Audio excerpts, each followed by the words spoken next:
ఆ కాబట్టి ఇప్పుడు గౌడపాదులు ఏమని చెప్తున్నారయ్యా అంటే, కాబట్టి నాయన నీ అసలైన రూపము తురియ పాదంలో అనుభవానికి వస్తుంది.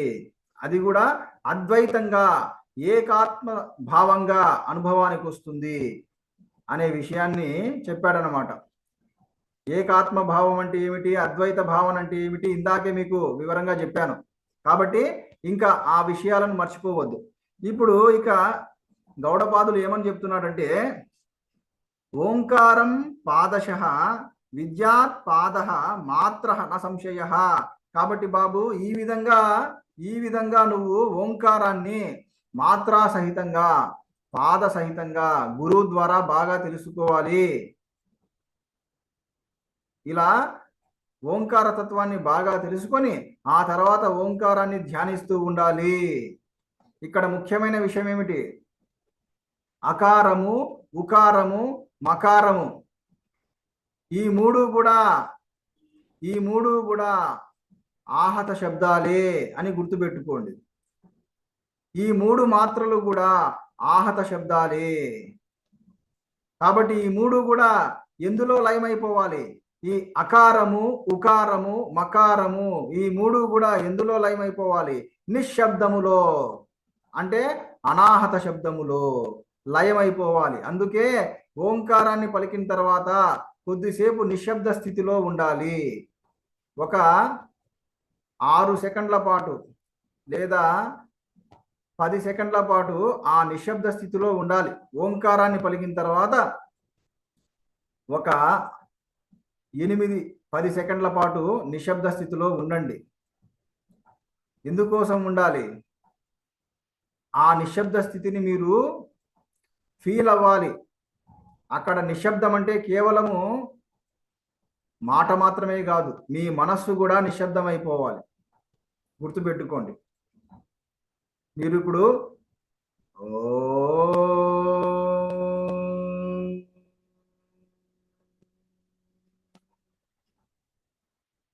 అని ఓంకారాన్ని ఇక్కడ ఆపారు కదా, ఇలా ఓంకారాన్ని పలికిన తర్వాత కొన్ని సెకండ్ల పాటు నిశ్శబ్దంగా ఉండండి. ఆ నిశ్శబ్దంలో మీ మనస్సు కూడా నిశ్శబ్దం అయిపోవాలి. మీ మనస్సులో ఎలాంటి ఆలోచనలు ఉండకూడదు. అది అలా నిశ్శబ్ద స్థితిని అనుభవిస్తూ మళ్ళీ ఓంకారాన్ని పలుకుతూ ఉండండి. ఇలా పలుకుతూ ఉంటే మీకేం తెలుస్తుంది, మీకేది అనుభవానికి వస్తుంది, ఈ ఆహత శబ్దము అనాహత శబ్దంగా మారడం. ఈ పాయింట్ బాగా వినండి. ఆహత శబ్దము అనాహత శబ్దంలో కలిసిపోయే పాయింట్ ఒకటి ఉందన్నమాట. అది చాలా చాలా సూక్ష్మమైన పాయింట్ అది. ఇప్పుడు ఎలా అయితే నదులు సముద్రంలో కలిసిపోతుంటాయో అలాగా ఈ ఆహత శబ్దము అనాహత శబ్దంలో లయమైపోతుంటుంది, కలిసిపోతుంటుంది. అది ఆ పాయింట్ మీకు అనుభవానికి రావాలి. అది అనుభవానికి వస్తే ఇంకా మీ జన్మ ధన్యం. అది కాబట్టి ఈ ఓంకారాన్ని మీరు ధ్యానం చేస్తున్నారంటే దాని అర్థం ఏమిటి, ఈ అకారము ఉకారము మకారము ఈ మూడు కూడా ఎందులో లయమైపోవాలి చెప్పండి, చెప్పాలి.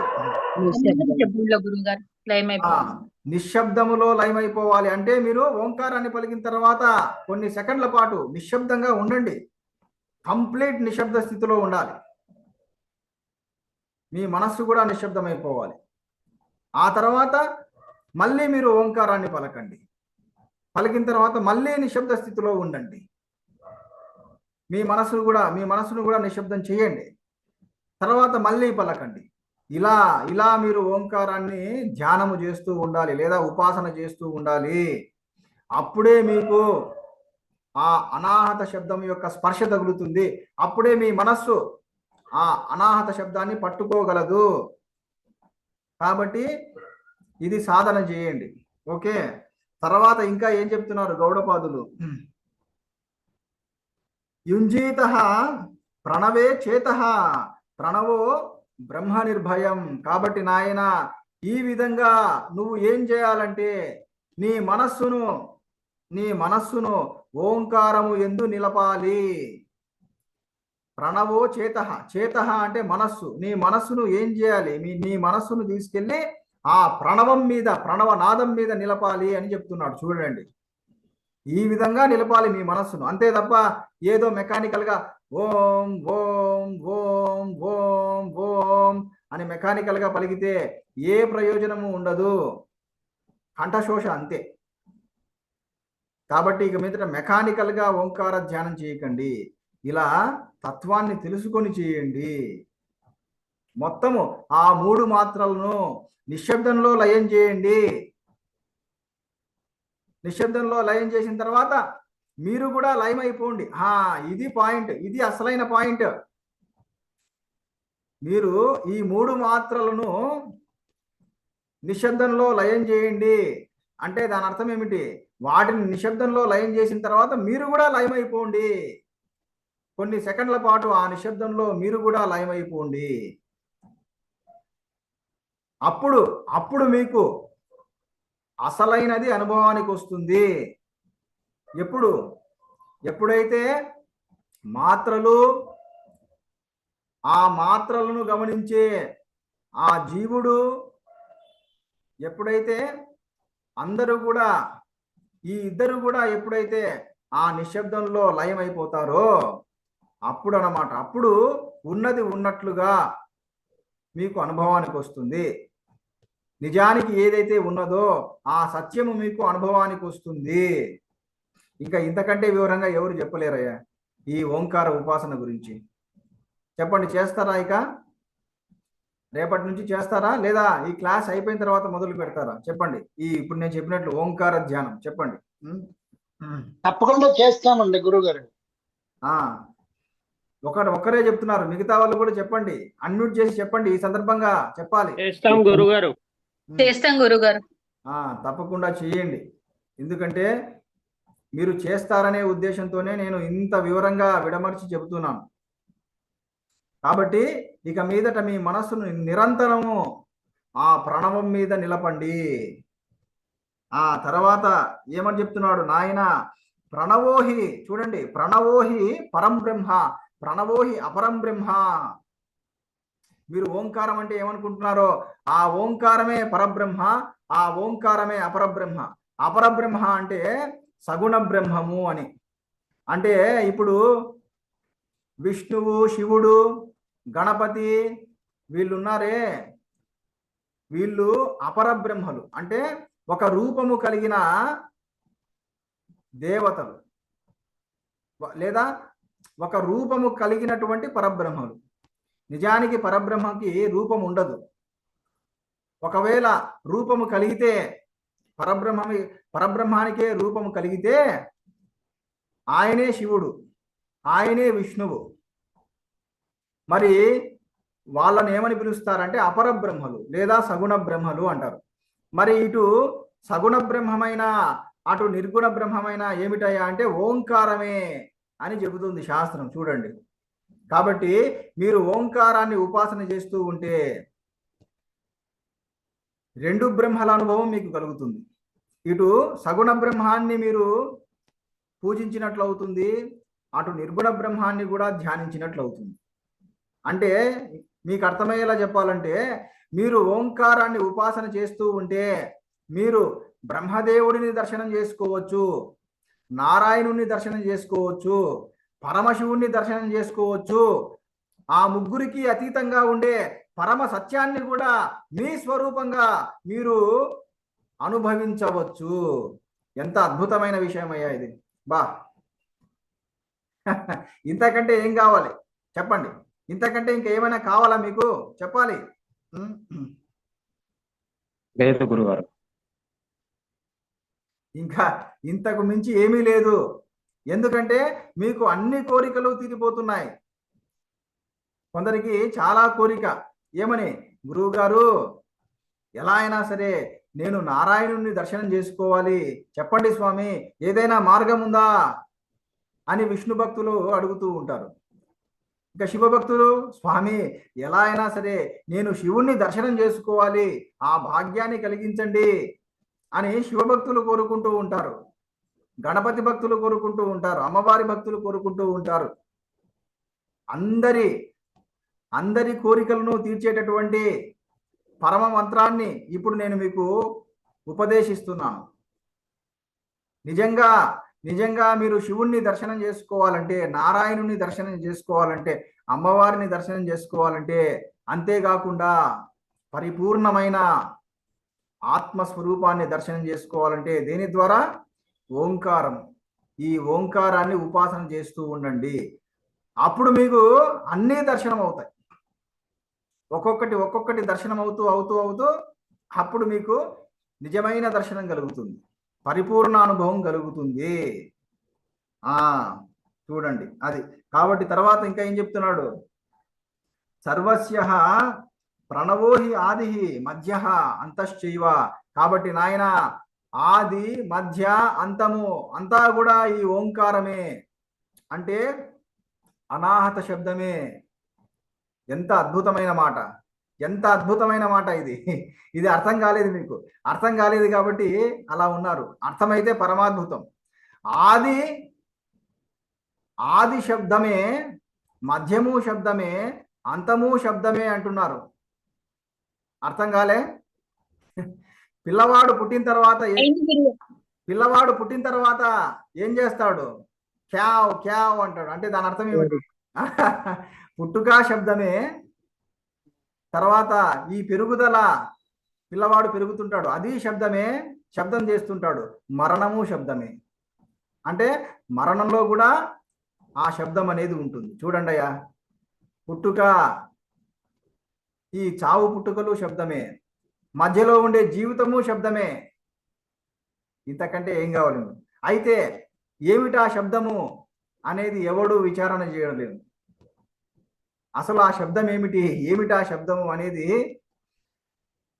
మనలాంటి వాళ్ళు ఎవరో కొందరు మాత్రమే విచారణ చేస్తున్నారు.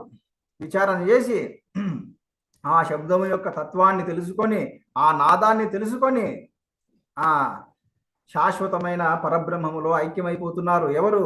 మనలాంటి వాళ్ళు, మనలాంటి జిజ్ఞాసువులు, మనలాంటి ముముక్షువులు. మనలాంటి వాళ్లకు పేర్లేమిటి? ముముక్షువులు అంటే మోక్తుమిచ్చ. ఎలా అయినా సరే నేను మోక్షాన్ని పొందాలి, లేదా ఎలా అయినా సరే నేను ఈ జనన మరణ బంధాల నుండి విడుదల పొందాలి అనేటటువంటి తీవ్రమైన కోరిక కలిగిన వారే ముముక్షువులు.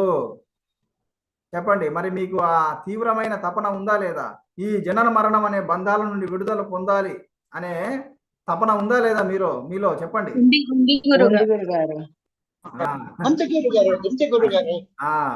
ఉంది కాబట్టే మీరు ఈ సత్సంగానికి హాజరు కాగలిగారు. అసలు ఈ సత్సంగం మీకు ఎలా పరిచయం అయింది? ఎందుకు పరిచయం అయింది? నేను మీకు ఎందుకు పరిచయం అయ్యాను చెప్పండి? మీలో ఆ తీవ్రమైన తపన ఉంది కాబట్టి. లేకపోతే నేనెవరో మీరెవరు? కాబట్టి ఇక ఏం చేయాలి?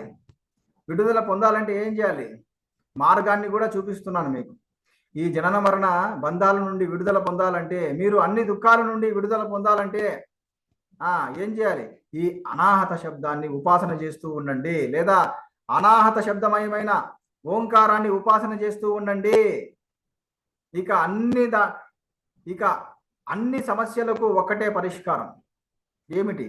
ఈ ఓంకార ఉపాసన చేయండి.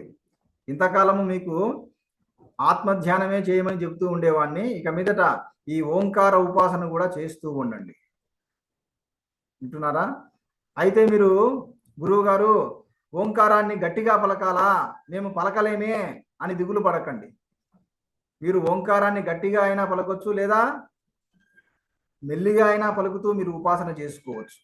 రెండు సౌకర్యాలు ఉన్నాయి. కాబట్టి మీరేం చేస్తారంటే, మొదట ఏకాంతమైన స్థలంలో కూర్చోండి. వింటున్నారా? శబ్దాలే లేనటువంటి ఒక ఏకాంతమైన స్థలంలో కూర్చొని ముందు మీరు రిలాక్స్ అవ్వండి. కొద్దిసేపు రిలాక్స్ అవ్వండి. మనసులో నుండి అన్ని ఆలోచనలు తొలగించుకోండి. అలా తొలగించుకున్న తర్వాత అప్పుడు మీరు నిదానంగా ఓంకార ధ్యానం చెయ్యండి. అది మీరు గట్టిగా చేస్తారో మెల్లిగా చేస్తారో మీ ఇష్టం. మొత్తానికి ఏది ముఖ్యము చెప్పండి? ఈ ఓంకార ధ్యానంలో ఏది చాలా ముఖ్యం చెప్పండి? ఈ పాయింట్ మర్చిపోవద్దు. ఏది? అరే రే రే మర్చిపోతున్నాను. అబ్బా. శబ్దం లయం చేయడం. అది నిశ్శబ్దము. అన్నింటినీ కూడా ఆ నిశ్శబ్దంలో లయం చేసుకుని ఉండాలి.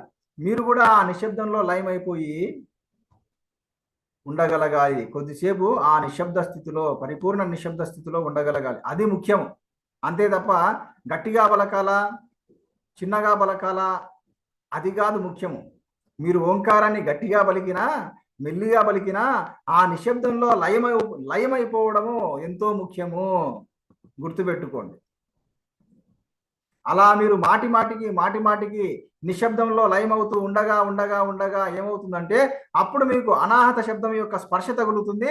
అప్పుడు ఏమవుతుందంటే అప్పుడు మీరు కొన్ని గంటల పాటు అలాగే నిశ్శబ్దంగా ఉండిపోతారు. కొన్ని గంటల పాటు, కొన్ని రోజుల పాటు, నెలల పాటు అలాగే ఉండిపోతారు ఆ స్థితిలో. అదే సమాధి స్థితి. గొప్ప గొప్ప యోగులు, మహాయోగులు, మహర్షులు కొన్ని నెలల పాటు, సంవత్సరాల పాటు ఆ సమాధి స్థితిలో ఎలా ఉండగలిగారంటే వారికి ఈ అనాహత శబ్దం యొక్క స్పర్శ తగులుతుంది. చెప్పండి, తపిస్తున్నారా? ఆ స్థితిని పొందడానికి తపిస్తున్నారా లేదా? చెప్పండి. తపిస్తున్నాం గురు.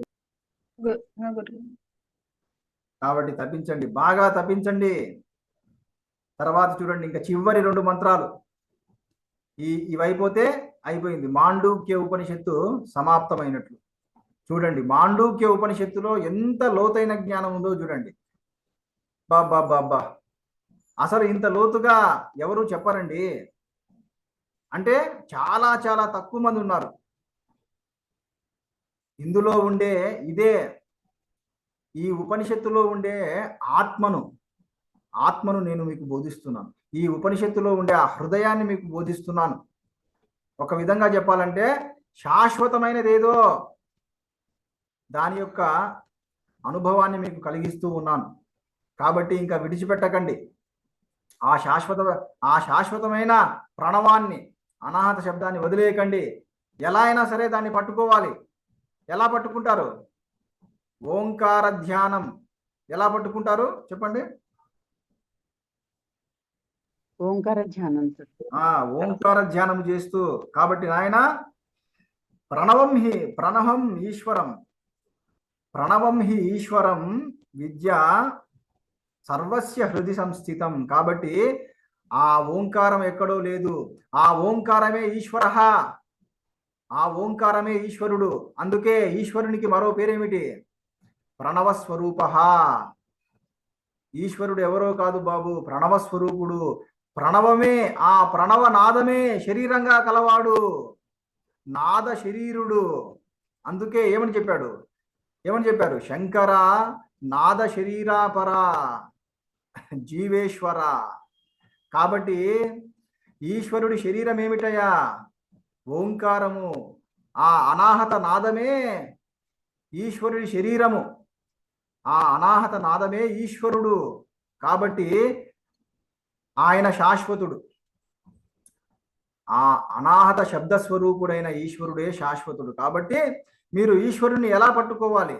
ఆ అనాహత శబ్దం ద్వారా, ఆ ఓంకార ఉపాసన ద్వారా ఈశ్వరుణ్ణి పట్టుకోవాలి. అంటే పరబ్రహ్మాన్ని. ఇక్కడ ఈశ్వరుడు అంటే పరబ్రహ్మము, పరమేశ్వరుడు. ఆయనను మీరు పట్టుకోవాలి. అప్పుడు మీరు కూడా శాశ్వతులు అయిపోతారు. కాబట్టి అటువంటి ఈశ్వరుడు ఎక్కడున్నాడు? హృది సంస్థితం, మీ హృదయంలోనే ఉన్నాడు. చూడండి, ఇప్పుడు మీ గుండె ఆడుతుందా లేదా? మీ గుండె కొట్టుకుంటూ ఉందా లేదా? కొట్టుకుంటూ ఉంది. అది ఏమిటనుకుంటున్నారు? అది కూడా నాదమే.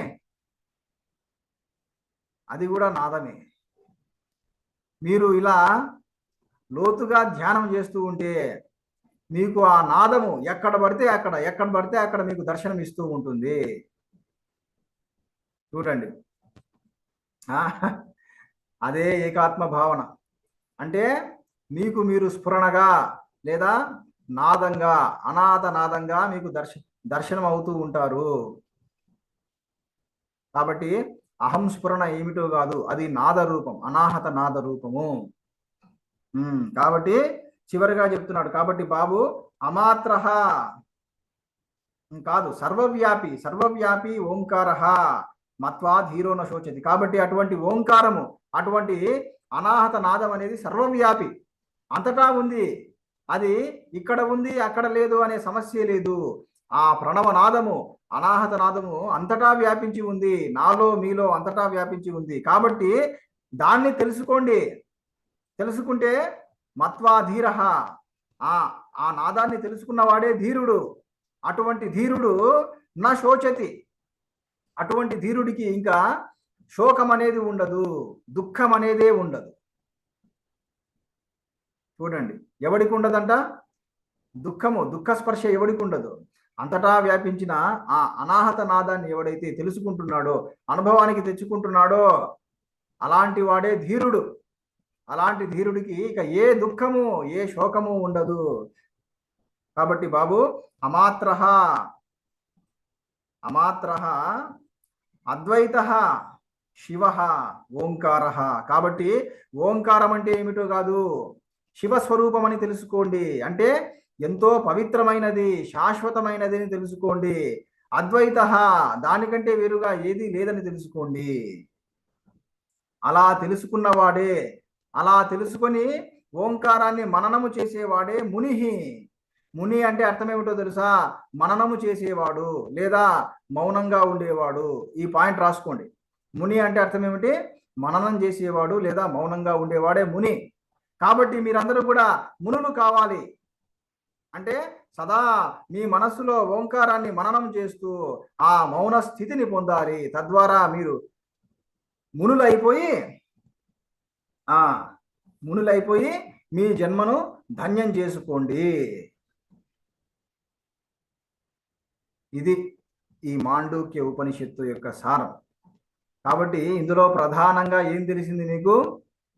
మనకి ఇప్పుడు అనుభవంలో ఉండే ఈ 3 అవస్థలు కానీ 3 పాదాలు కానీ, అంటే ఈ విశ్వడు, తైజసుడు, ప్రాజ్ఞుడు అనే ఈ జీవ చైతన్యాలు కానీ, ఇవన్నీ కూడా కేవలం కల్పితమే, భ్రాంతిమయమే. ఈ పాయింట్ బాగా వినండి.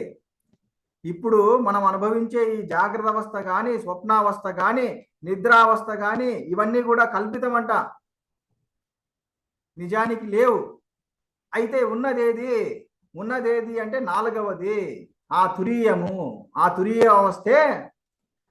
తురీయావస్థే మనకు జాగ్రత్త అవస్థగా, స్వప్నావస్థగా, నిద్రావస్థగా అనుభవానికి వస్తూ ఉంది. నిజానికి ఉన్నది అదే. ఎలా, ఏ విధంగా? నిజానికి ఉన్నది తాడే, కానీ భ్రాంతి వల్ల ఆ తాడే పాముగా లేదా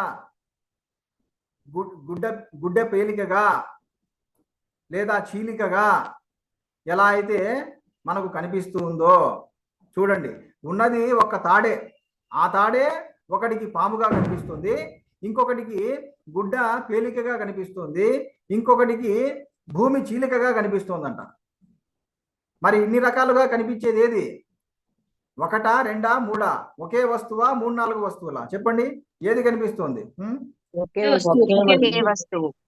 చూడండి, ఒకే వస్తువు ఇన్ని రకాలుగా కనిపిస్తుంది. అలాగా ఉన్నది ఒక్క అనాహత నాదమే, ఉన్నది ఒక్క ఓంకార నాదమే. అదే మనకు జాగ్రత్త అవస్థగా, స్వప్నావస్థగా, సుషుప్తి అవస్థగా, ఇంకా అదే స్థూల శరీరంగా, సూక్ష్మ శరీరంగా, కారణ శరీరంగా, ఇంకా ఆ ఓంకార నాదమే విజయలక్ష్మిగా, ప్రభా గారిలాగా, అశ్విని గారిలాగా, కిరణ్మయి గారిలాగా, గాయత్రి గారిలాగా, ఇలా ఇంకా ప్రతి ఒక్కరిలాగా, ఇప్పుడు ఈ క్లాస్లో ఉండే ప్రతి ఒక్కరిలాగా, నాలాగా ఆ శబ్దమే కనిపిస్తోంది, ఆ శబ్దమే ప్రవహిస్తోంది. చూడండి, అంతెందుకయ్యా, ఇప్పుడు నా మాటలు ఏమిటి? ఇప్పుడు నేను బోధించే ఈ మాటలు ఏమిటి? శబ్దమా కాదా? చెప్పండి. అవును గురుగారు, శబ్ద అంటే ఆ ఓంకారనాదమే ఇప్పుడు జ్ఞానబోధగా ప్రవహిస్తూ ఉంది. చూడండి, కాబట్టి ప్రతిదీ శబ్దమే. కాబట్టి మనము అయితే మనకు అనుభవంలో ఉన్నది ఆహత శబ్దం, అది సమస్య. ఇక్కడ మీరు ఒక ప్రశ్న అడగవచ్చు, గురువు గారు ప్రతిదీ శబ్దం అయితే మరి మనకు ఆ అనాహత శబ్దం అనుభవానికి రావాలి కదండి, ఎందుకు రావట్లేదంటే ఇప్పుడు మనకు అనుభవంలో ఉన్నది ఆహత శబ్దము, స్థూల శబ్దమే. మరి అనాహత శబ్దం అనేది ఎంతో సూక్ష్మమైనది, దానిని ఎలా పట్టుకుంటారు? ఓంకారము ద్వారా, ఓంకార ధ్యానము ద్వారా అనాహత శబ్దాన్ని పట్టుకోండి. అంటే ఇక్కడ కండిషన్ ఏమిటి చెప్పండి? ఇక్కడ మీరు అనాహత శబ్దాన్ని పట్టుకోవాలంటే కండిషన్ ఏమిటి?